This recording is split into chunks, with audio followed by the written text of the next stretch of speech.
de hacernos conocer a San José en el transcurso de los años, como Andrés Basset, que murió en el año 942, gran devoto de San José, pero San Agustín no se le quedó atrás, San Jerónimo tampoco, San Ignacio de Loyola, San Bernardo, Francisco de Sales, Francisco de Jesús, Teresita de Jesús, Catalina de Emmerich, las revelaciones de la vida de Jesús, José y María. Es tremendo lo que se aprende con ella. Juan XXIII, el Papa Juan XXIII, y nada más y nada menos que el Papa Pío IX, el Papa noveno, no. Él lo proclamó como patrono de la Iglesia Universal en diciembre del año de 1870.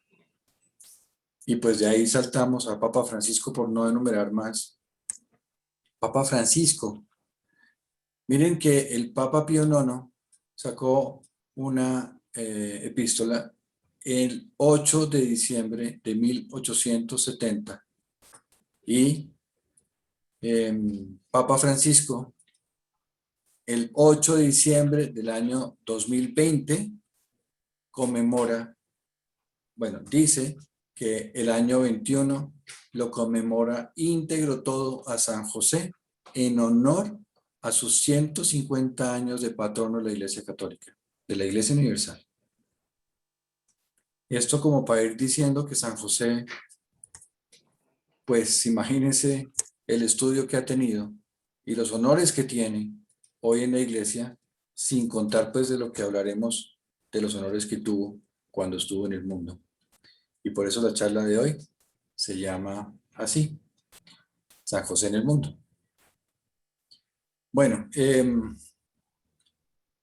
dentro de lo que estudié, hay que nombrar un jesuita francés que entre el año 1600 y el año 1700 publicó el primer volumen de 588 páginas titulado El Octavario de San José con sus virtudes y con sus privilegios.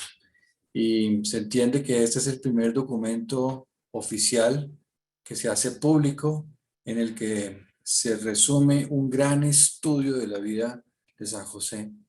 Pero lo increíble de esto es que ni ese estudio de 588 páginas, que es un octavario de todos los privilegios, de todas las virtudes, de todos los dones y de todos los regalos del cielo que él tuvo sin haberlos ni siquiera soñado, ni ese libro, ni por ejemplo otro libro que es importantísimo en esta charla, que es el libro José de Nazaret, esposo de María, del padre Fernando Maña, de quien me baso no solamente en su texto, sino en una charla que dio y que apareció en internet, en YouTube, después de su fallecimiento hace un mes larguito.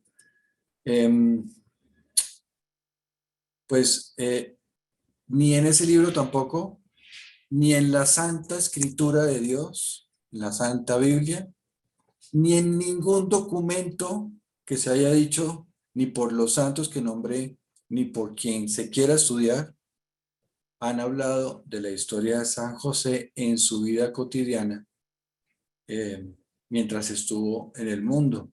Solamente habla de los capítulos de la vida en donde tuvo una relevantísima importancia en Cristo Jesús y con la Virgen María.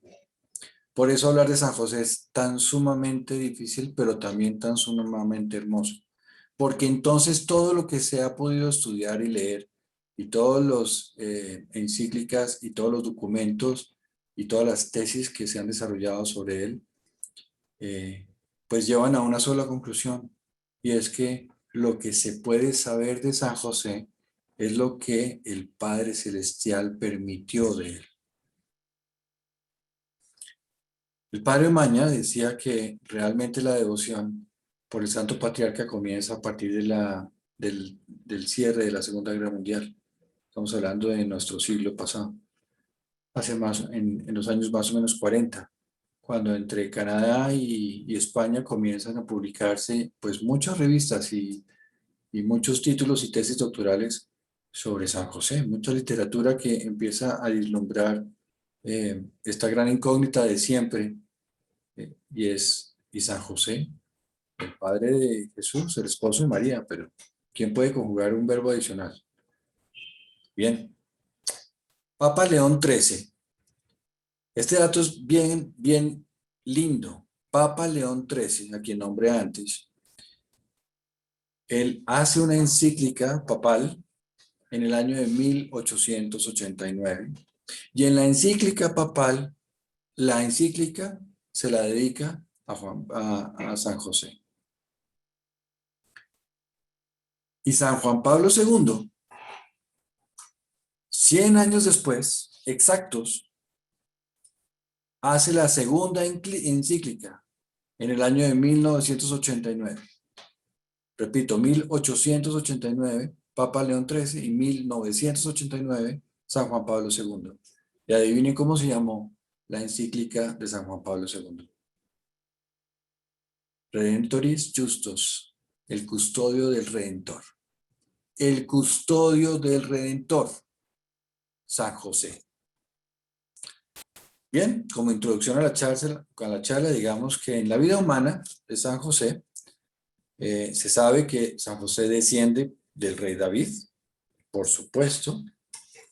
Entonces San José era de la familia real y entonces tendría derecho a ser rey.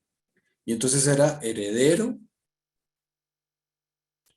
del trono de David, del trono de Israel. Él nació, por supuesto, en Belén. Dice el padre Maña que cuando vayan a Belén, vayan a una iglesia que es el corazón de Belén, que es la iglesia de la Natividad, y enfrente de la iglesia de la Natividad hay una placita en donde se parquean muchos taxis, que cojan un taxi ahí y se vayan, pidan que los lleven al monasterio de las Carmelitas Descalzas, que queda como a 1 kilómetro a las afueras de Belén. Pues resulta que en ese monasterio de las Carmelitas Descalzas fue donde nació el rey David, en esa construcción, y donde nació San José. Bien, él era el tercero de los hijos de esa familia. Él, por alguna razón, que ya seguramente se imaginarán más adelante, fue muy piadoso desde niño. Muy cerca a su casa había otro monasterio judío, que era el monasterio de los esenios, y los esenios eran como una secta judía, un grupo judío, que dentro del monasterio vivían hombres y mujeres y niños, una comunidad, y prometían honrar a Dios, ser justos hacia el prójimo, no herir a nadie, ni siquiera cuando eran provocados, detestar el mal, alentar el bien, ser leales, especialmente hacia las autoridades, amar la verdad, desenmascarar a los hipócritas, no hurtar nada, abstenerse de toda ganancia ilícita. Y no sigo enumerando más cosas de las virtudes que tenían los esenios, pues porque a mí me da,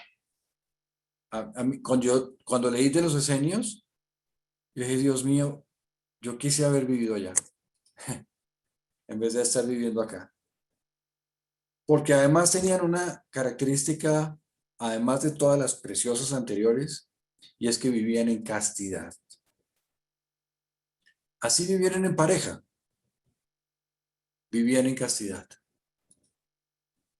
Y entonces San José, pues desde muy chiquitico, yendo a donde sus vecinos, conoció todo esto, todo este misterio de vida, y lo asumió igual, fue creciendo con él. Y siendo un niño piadoso y un niño que quien ha leído algo de la historia de la Virgen María, pues pasó exactamente lo mismo, y es que desde niña vivía en oración permanente con su mamá. Y San José vivía en oración permanente. No sé si con su papá, pero claramente sí lo sé con los esenios, porque así lo encontré en la escritura, en los documentos. Bien.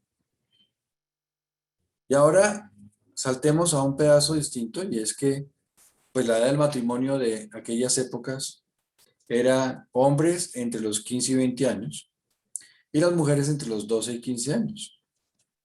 Y los sacerdotes, sabiendo que José y María descendían del rey David, pues los comprometieron en matrimonio, preservando la rama de la descendencia. Y entonces, en esa época, la pareja no podía disentir. No podía decir, no, yo no quiero. Ese puede ser primo mío y puede ser muy querido, pero yo no quiero. No, no podían disentir nada, no podían decir ni mu. Eh, Además, pues eran niños. Digamos que la Virgencita tendría 14 o 15 años y San José tendría pues 20. Eh, entonces, no podían decir nada, pero es que además, así lo quisieran, era una tradición. Era una tradición unir el matrimonio a las familias, porque los árabes decían, y siguen diciéndolo hoy en día inclusive, que esa es la única forma de mantener pura su sangre en la descendencia, lo que se llama el linaje. Entonces no dejan que se, dicen ellos, infecte la pureza de su linaje, eh, contrayendo nupcias con sangres de otras partes. Bueno, el hecho es que seguramente se conocían entonces por ser parientes José y María. Pero la Virgen desde niña chiquita había hecho un voto que se llama el voto de virginidad perpetuo. Y ahora pues le imponen un matrimonio y pues no podría engañar a San José, no contándole, no diciéndole.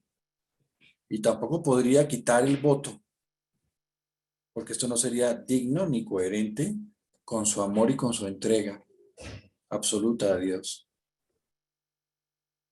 Lo que pudo ser es que María le cuenta esta situación a San José y al parecer San José lo asume igual, pues con muchísima facilidad porque ya conocía de esto, porque los esenios se habían encargado, no sé si sin saber, de enseñarle y demostrarle cómo era la vida en castidad. Y pues San José sencillamente hace su voto perpetuo también. Acompaña a la Virgen en su voto, él también hace su voto perpetuo y contrajeron matrimonio virginal, sin relaciones sexuales. Claramente hay una renuncia a la relación sexual y así fue seguramente, porque entonces ¿de dónde vendría el nombre de el esposo virginal de María? Bueno, se reconoce a San José como un varón justo. Ese es uno de sus grandes pilares. ¿Y qué quiere decir que fuera un varón justo? Pues que tendría que ser cumplidor de la ley. Es decir, que la conocía. Y para conocerla había tenido que estudiarla. Y entonces tenía que conocer la Biblia judía. Y al conocer la Biblia judía, pues lo más importante eran las profecías relativas al Mesías, porque era la gran esperanza que tenían en la época.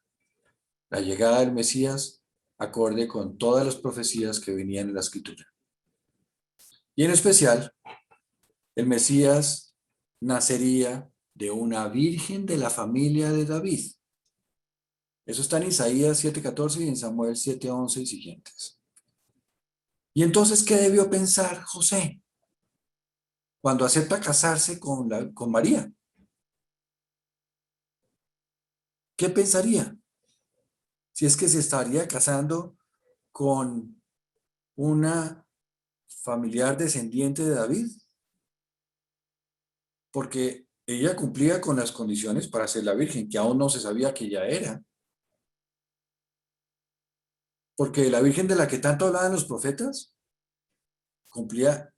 María cumplía todas esas características, que era una mujer humilde, que era una mujer de oración, que por supuesto era una mujer virgen, que era una mujer casi que se podría decir que vivía en santa obediencia. Y esas eran las características de María. Y entonces, San José, ¿qué tal que pensara? ¿Y si eso sucede, qué hago yo? diría él, pues me tocará irme. Voy a tener que entonces dejar a María libre, porque si me quedo, todo el mundo va a pensar que soy el papá de Jesús y usurpar una paternidad, falsear la verdad de Dios, eso no podría ser.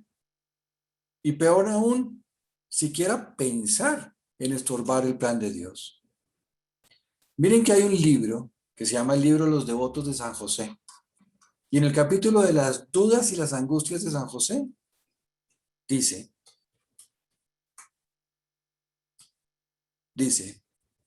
¿quién soy yo, pobre y humilde carpintero, para ser el esposo de la Madre de Dios?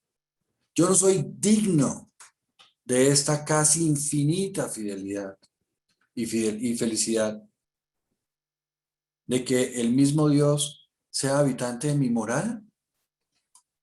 Yo voy a marcharme por eso, voy a marcharme en secreto, ¿sí? Solo por humildad y por reverencia a María, su esposa, él quiso retirarse, subrayo, retirarse,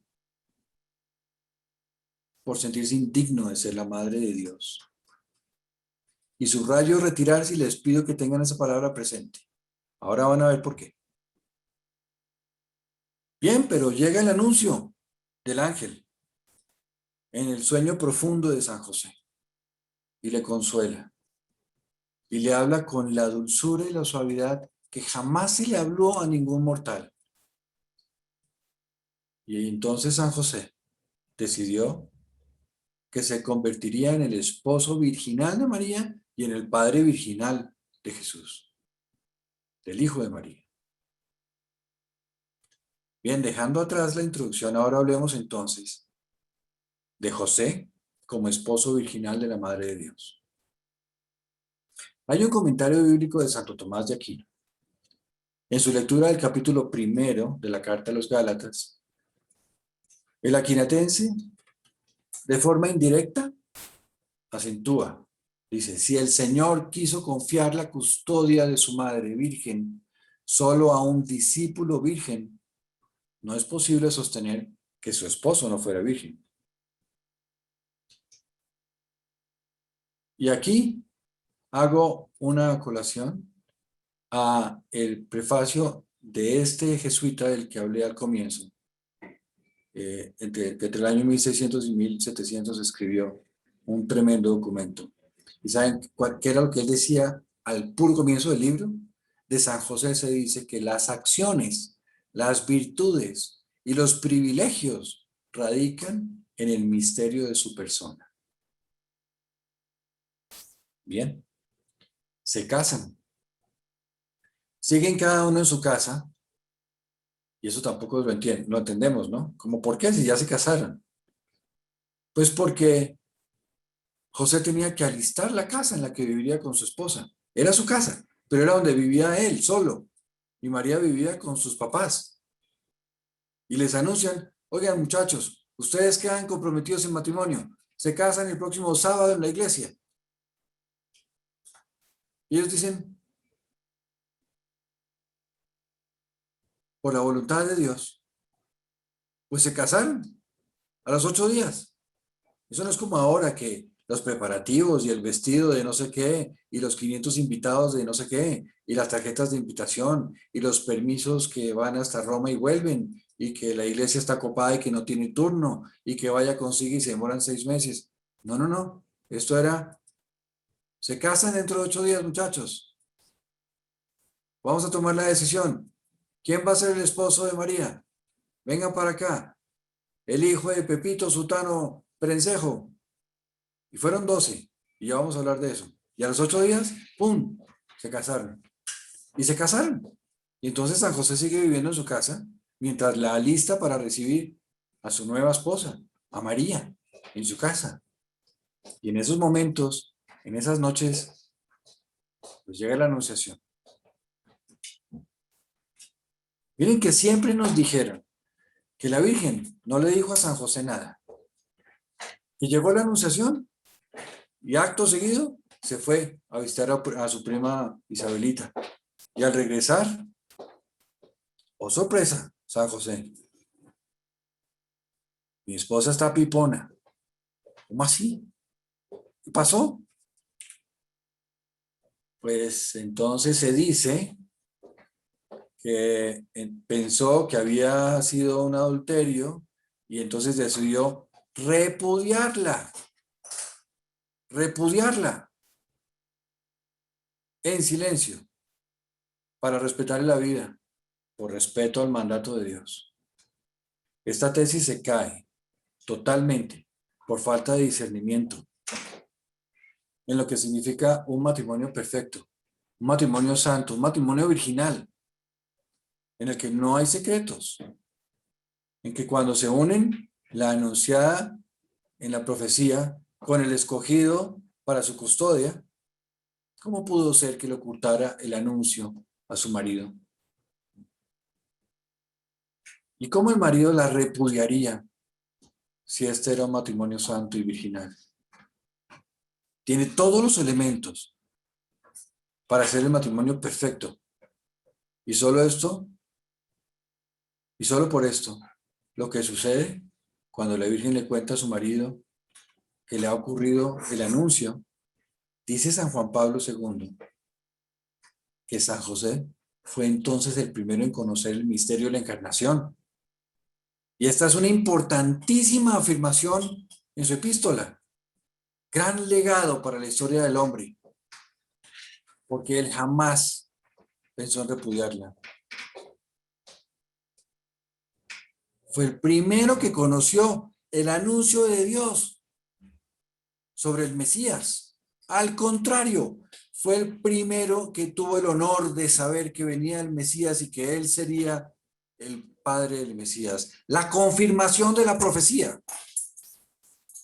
Mateo 1:18 y siguientes dice, cuando habla del nacimiento de Jesús, y antes de estar juntos, se encontró encinta por obra del Espíritu Santo. Su esposo, como era justo, y no quería ponerla en evidencia, es decir, paréntesis, publicar la anunciación, ojo que es distinto, no es publicar el embarazo, publicar la anunciación, entonces ahí viene la palabra repudiar, que en verbo viene en griego, perdón, viene del verbo apóstasis, y el verbo utilizado es apolio. Eso es contrario a lo que dice el texto. El texto, el significado correcto es dejar en libertad. Dejarla libre, como Ana la profetisa. Solo al servicio del Señor desde que quedó viuda. Pero el ángel se le aparece en sueños y le dice que no tema, que no tiene que irse, que no tema por creerse indigno de su esposa, porque en efecto lo concebido por ella viene del Espíritu Santo. O sea, que le confirma lo que él ya sabe. Y es que este embarazo viene del Espíritu Santo y en efecto es la afirmación de lo que él ya sabe. Miren que San Juan Pablo II, vuelvo con él, dice que San José decide irse para no ponerle trabas al plan de Dios que se estaba realizando con María. El Papa confirma esta tesis, que desvirtúa la antigua enseñanza de temor, metiéndole repudio, la palabra repudio, al desarrollo del plan de Dios. El embajador celestial no se dirige a San José en estos términos. No sospeches, el embajador celestial, el ángel, no le dice a San José, no sospeches de María o no la condenes en el sueño. No, él lo explica de la siguiente manera. Mire, él le dice, José, hijo de David, ojo, hijo de David, no temas recibir en tu casa a María, tu mujer. Es decir, no te dejes llevar por este temor respetuoso que te conduce a apartarte de María. No te dejes llevar por él. Mira, no tienes que oponerte. No tienes que oponerte, porque tu humildad no es obstáculo para el designio de Dios.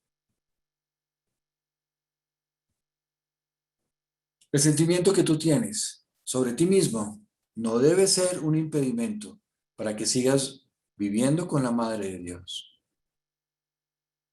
Y por último, el ángel, al llamar a José, hijo de David, vuelvo al punto, hijo de David, lo que quiere es animarle, recordándole las promesas hechas por el rey David, su papá. Es decir, oye, hijo, recuerda la palabra de tu padre. No te sientas así. No pasa nada con tu humildad, consentirte tan poquito para ser el papá del Hijo de Dios. No pasa nada. Eso no es razón para que tú no cumplas con el designio de Dios que te tiene a ti, que es ser el papá de Jesús. Qué diferente es eso a pensar en repudiarla. ¿Cómo José podría pensar en repudiar a su esposa? Ese sentimiento no podría caber en el corazón de José. No podría ser. Dicho de otra forma, San José se habría echado para atrás por humildad ante un matrimonio con la Santísima Virgen María, por haberse considerado indigno. Pero eso es una cosa totalmente diferente a lo que significa repudiar. Repudiar es un acto que nace de un sentimiento negativo que se llama la soberbia. Y la soberbia no está en el amor de Dios. No cabe dentro del amor de Dios. Es totalmente en contra del amor que tenía José en su corazón. Bien, ahora hablemos de la santidad silenciosa del justo San José.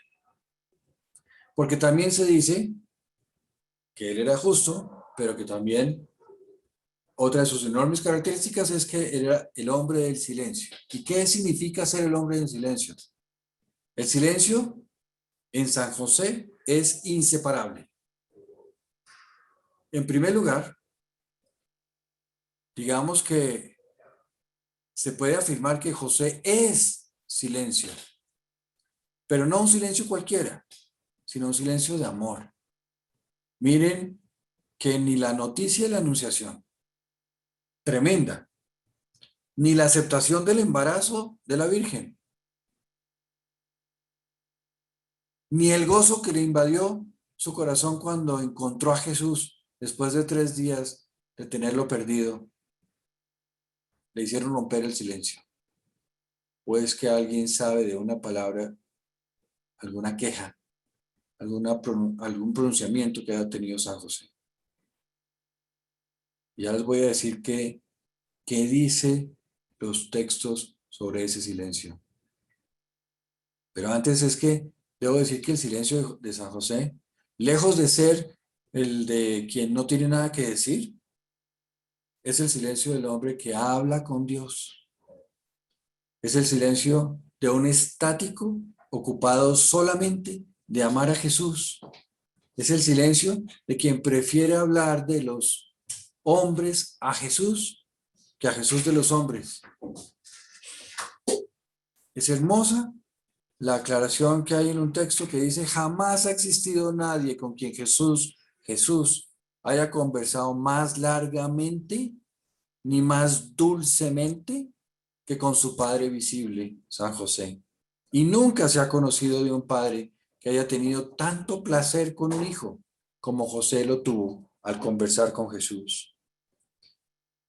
Señoras y señores, el silencio estático, el silencio corporal y el silencio verbal de San José es fruto solo de su silencio espiritual, de la quietud en Dios.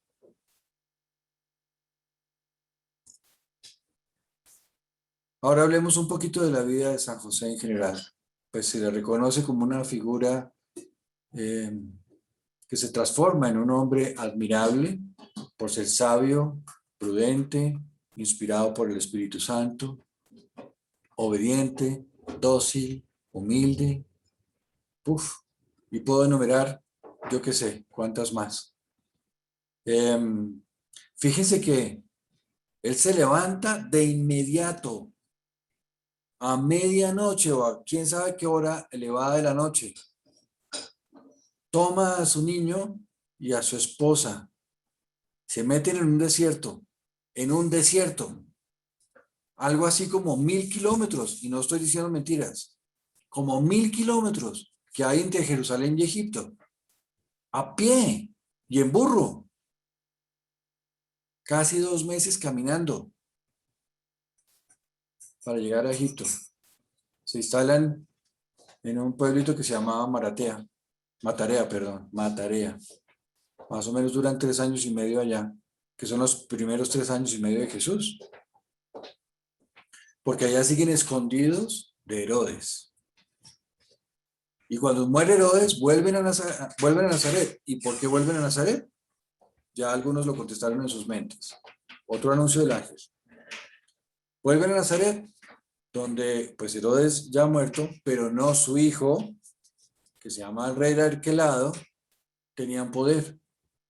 Entonces allá se queda en Nazaret y Jesús crecía. Es hermoso cuando dicen crecía en edad, de estatura y gracia. Y les explicaba la historia de la Biblia judía a sus padres y a los cercanos, que por las tardes de los sábados se sentaban en la casa a escuchar y aprender.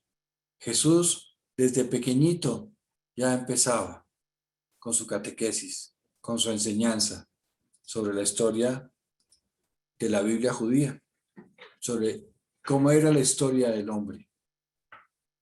Y San José trabajaba y sostenía a la familia, pero les tocó irse a Cafarnaún, porque los doctores de la ley de Nazaret, envidiosos del conocimiento y la capacidad de atraer a las personas a escucharle siendo un niño, empezaron a atacar a la familia, a hacerle la vida imposible, a quitarle el trabajo a San José.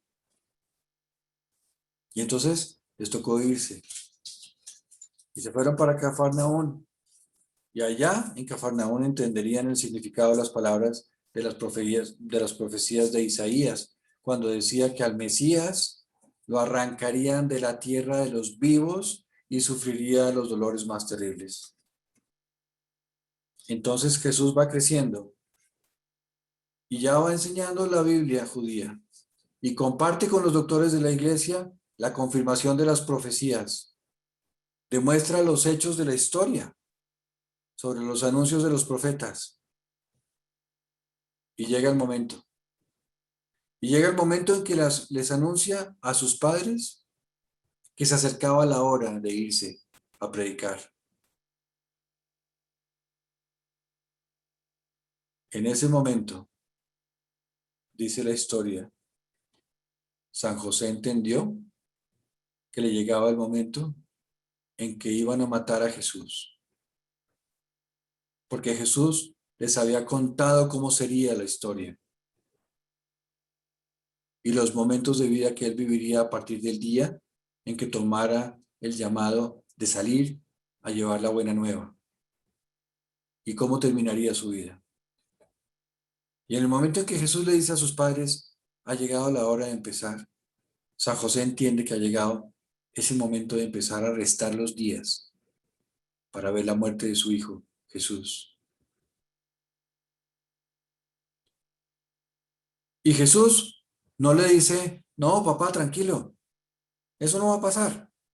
O no te preocupes, papá, que eso va a demorarse mucho y quédate tranquilo. Yo voy y vuelvo en un par de años o en 3 años y todo va a estar bien. No, Jesús no le dijo nada de eso. Jesús no le dijo nada diferente a lo que verdaderamente ocurriría 3 años después. Y entonces, al saber esto, San José supo y presintió que ya estaba cerca la muerte de Jesús Y por esto dicen los teólogos que cuando Jesús le dice que se va, esto fue lo que mató a San José. Saber que su Jesús se iba a que lo mataran. Y él no resistió el dolor de tener que presenciar, como sí le sucedió a la Virgen María, la pasión y muerte de su hijo. Y ese dolor lo mató. Y murió por lo que vendría a suceder con su amado hijo virginal 3 años después. Y para terminar este pedacito, les doy un dato curioso, que también rompe bastante los esquemas de los que hemos escuchado siempre. Muere San José, por supuesto, antecitos que Jesús tuviera 30 años. Es decir, que se calcula que San José tenía 51 años cuando murió. Aunque nos hayan dicho que era muy mayor frente a María desde su desposorio. Repito lo que dije al comienzo. Los hombres se casaban entre 15 y 20 años de edad y las mujeres entre 10 y 14. Si la Virgen María tenía 14 o 15 y él tenía 19, 20, más 9 meses de un embarazo, más 30 años de Jesús, pues da 51, no da una cifra diferente. Pero esto no lo puedo afirmar categóricamente, porque eso solamente lo conoce la historia del hombre y San José y nuestro Padre Celestial en el cielo. Solamente es una deducción. Ya para terminar, quiero contarles que hay 3 símbolos especiales de San José y hay 7 momentos principales de la vida de San José. Los 3 símbolos de San José son la vara florida. La vara florida es que cuando fue llamado San José a ir a la iglesia, fue llamado con 11 otros muchachos. Y reunidos los 12 muchachos para escoger el esposo de María, para escoger el esposo de María, el sacerdote en oración pidió una señal a Dios para saber cuál de estos muchachos debería ser el designado por él para ser el esposo de María. Pero ellos lo que estaban armando era una familia judía, nada más. Y en ese momento todos tenían una vara consigo, un palo, podría decirse un bastón, consigo, porque todos allá andaban con bastón, como pie de apoyo.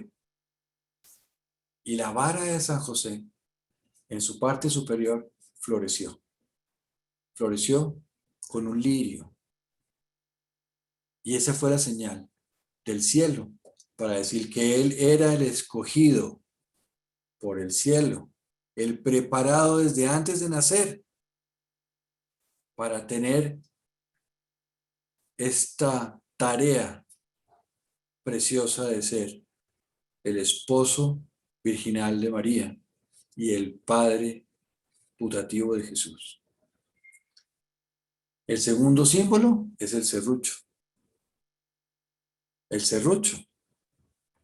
Fíjense que en aquella época no habían carpinteros como carpintero de hoy.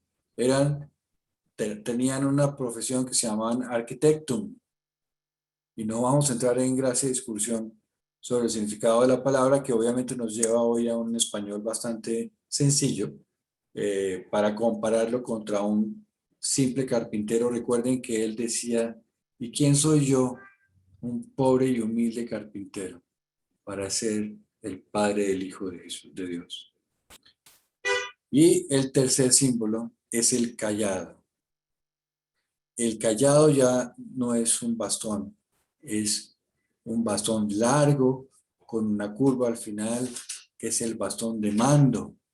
Señores, San José tuvo el designio del Padre de mandar sobre él mismo en la tierra, mandar sobre Jesús y María sobre la tierra, los dos más grandes tesoros de Dios en la historia del hombre después de Adán y Eva, porque por eso se entienden que son lo que Adán y Eva no fueron. Son los segundos a Adán y Eva, José y María. Pues San José tuvo el designio de Dios para mandar sobre Jesús y sobre María, para mandar sobre sus dos más grandes tesoros en la tierra. Ese es el misterio maravilloso de San José. El designio de Dios. Es decirle, te doy a ti el poder de llevar adelante mis dos más grandes tesoros en la tierra para la salvación del hombre, tuya y mía. Si San José dice que no, así como si la Virgen María hubiera dicho que no, tú y yo no estaríamos contando el cuento hoy. ¿Quién sabe qué seríamos? Unas ranas o yo no sé qué. Esa es la importancia de San José. Y miren que de verdad es tan importante y tan guiado por Dios San José, que les voy a decir siete momentos importantísimos de la vida de San José, en donde Dios demuestra cómo lo va guiando. Primero, el anuncio que sería el esposo de la Virgen María. Es que el designio de Dios, ¿cómo así que de un palo le sale una flor? Y por si le queda poquito de entender, ¿cómo así que? Entonces él dice, no, ¿cómo yo? Y entonces me voy a dormir. Y entonces viene el anuncio, el segundo, el anuncio del ángel, diciéndole que él sería el padre del Hijo de Dios. Pero además le dice el ángel, ¿a quién le vas a poner el nombre de Jesús? Es una afirmación categórica. El número 3, el anuncio del ángel, otra vez, para que se fuera a Egipto, porque Herodes quería matar al niño Jesús, al niño recién nacido. Es Dios que lo está guiando. Dios le manda al ángel a decirle, oye, levántate. Dios le manda al ángel y le dice, oye, tranquilo, no te angusties. Ese sentimiento que tienes tan hermoso y tan precioso y tan inigualable que se llama la humildad, no es óbice para que tú no seas el padre del Hijo de Dios y el esposo virginal de la madre del Hijo de Dios. Tranquilo. Bien, van dos anuncios del Señor. Y después miren esto, el bautismo de Jesús. Después del anuncio de la profecía del anciano Simeón. Es que aquí viene detrás otra vez Dios a través del anciano Simeón. Cuando afirma tener entre sus manos, porque él le pide a María, déjame tener este bebé en mis manos y verlo. Y Simeón lo alza en sus manos y lo mira a sus ojitos y mira al cielo y dice, ya puedes llevarme, Señor, ya he visto al Mesías, que ha de venir a redimir el mundo. ¡Wow! Pero ahí no termina, Simeón. Por si acaso, anuncia los tormentos por los que pasaría el Hijo del Hombre y los sufrimientos que padecería su amadísima esposa, la esposa de San José, cuando dice que una lanza le atravesará su corazón. Tenía a Jesús en sus manos, Simeón, al lado de San José. Y después, quinta, el anuncio del ángel, para que ya fuera a Nazaret, porque ya había muerto Arquelao y Herodes. Y sexta, el aviso de Jesús, que ya llegaría su hora de dar el anuncio del reino de Dios. Y que también se hace simultáneo entonces el anuncio de Jesús que avisa que ha llegado la hora de la muerte de San José. Y después, el séptimo. Señoras y señores, la muerte de San José. En brazos de Jesús y de la Virgen María. San José se muere en brazos de los dos tesoros de Dios en la tierra. Estos 7 momentos podrían haber sido en alguno que no tuviera la santidad y las virtudes que Dios le dio después de Jesús y de María. Bien, muchas gracias. Esto es, en resumen, la historia de San José. Por supuesto que, pues, tremendamente resumida. La inmensa recomendación es que ojalá a través de esta charla por lo menos haya podido despertar un poquitito su inquietud en conocer un poco más a mi amado Padre Patriarca, mi amado San José. Y digo mí porque como mi Madre Celestial, eres mi amado Padre, el Santo Patriarca. Y lo digo de esa forma porque en mi vida desde el día que los conocí, antes de conocer a San José, cuando conocí a Jesús, a través del Espíritu Santo, vi que tenía una luz, un faro, adelante de mí, que ahora en adelante iluminaría el camino de mi vida. Y cuando llegué a conocer un poquitito a la Virgen María, estando un amanecer en Medjugorje, entendí que el bastón de mi mano para poder caminar por ese camino que iluminaba nuestro Señor Jesucristo era la Virgen María, y que con ella iría firme en el camino. Pero cuando conocí a San José, entendí que tenía todo, porque ya no tenía una sola posibilidad de no tener apoyo, al tener a San José conmigo en mi mano derecha, a la Virgen María con mi mano izquierda, y el faro que va iluminando mi camino delante de mí. Y ahora cada paso que doy en mi vida está apoyado por María y por José, iluminado por el Espíritu Santo, por gracia de Dios y el amor de su Hijo, nuestro Señor Jesucristo. Y por eso les digo, señoras y señores, aprendamos a caminar en el amor, en la fe, en la esperanza, en la caridad, en la presencia divina, en el camino de regreso a la casa de Dios, a nuestra casa, a la casa del Padre, donde tenemos una habitación guardada, apoyados por quienes nos pueden llevar de regreso con total certeza y sin posibilidad de fallar en nuestro regreso a casa. Muchas gracias nuevamente y Dios los bendiga. Adiós.